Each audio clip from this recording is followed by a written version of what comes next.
कुछ कहानियाँ सिर्फ डराती नहीं, वो आपके जहन में घर कर लेती है। आज की कहानी एक ऐसे छलावा की है जो किसी को भी कहीं भी अपना शिकार बना सकता है बिना किसी चेतावनी के। ये कहानी है हिमाचल के एक छोटे से गांव सुलग की, जहां लोग रात होते ही घरों में बंद हो जाते थे, क्योंकि वहां वो था छलावा। शुरुआत हुई थी 2002 की एक ठंडी रात में, जब गांव की टीचर मंजरी दीदी की लाश कुएं में मिली थी। चेहरा पूरी तरह बिगड़ा हुआ, आंखें बाहर निकली हुई, और सबसे अजीब बात, उसके पैर उल्टे थे। गांव वालों ने कहा छलावे ने लिया है बदला, पर किससे, क्यों, कोई नहीं जानता था। 18 साल बाद वही गांव, वही हवाएं, और एक नई टीचर प्रियंका। शहर से आई बहादुर नास्तिक, उसे इन बातों पर यकीन नहीं था। एक रात प्रियंका को स्कूल में कोई आवाज सुनाई दी। वो लौटी तो देखा उसकी टेबल पर खून से लिखा था, तू अगली है। दरवाजा बंद था, खिड़की बंद, कोई अंदर कैसे आया? अगली सुबह गांव का एक बच्चा बीरू, जिसे प्रियंका ने कल डांटा था, पेड़ से लटका मिला, हंसते हुए। हाँ, उसके चेहरे पर मुस्कान थी।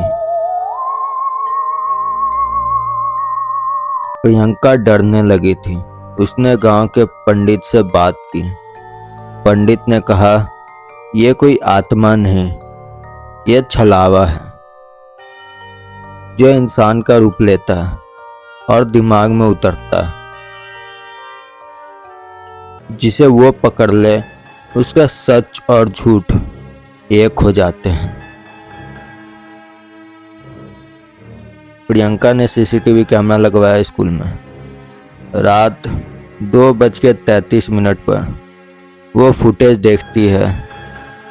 उसका ही चेहरा, लेकिन वो क्लास में घूम रही होती है। जब वो अपने कमरे में थी, उसे खुद की ही परछाई मारती दिखती है।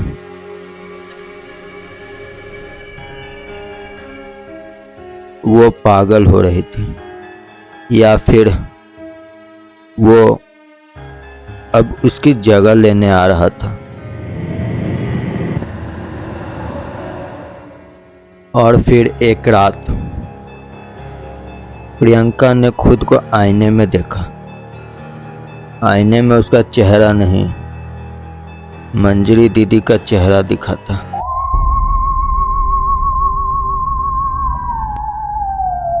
सड़ता हुआ, हंसता हुआ, गुनगुनाता हुआ, अब तेरा नंबर है।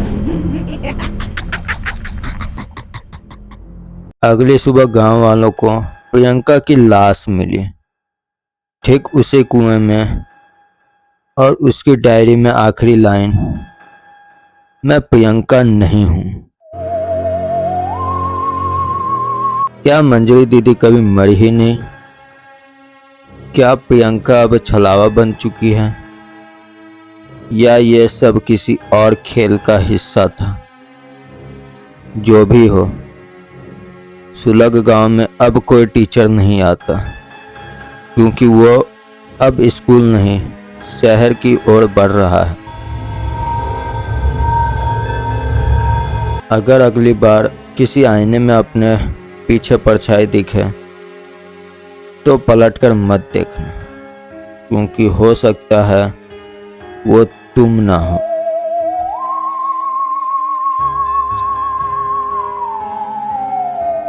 गुस्पम्प्स आए? नीचे कमेंट में बताओ।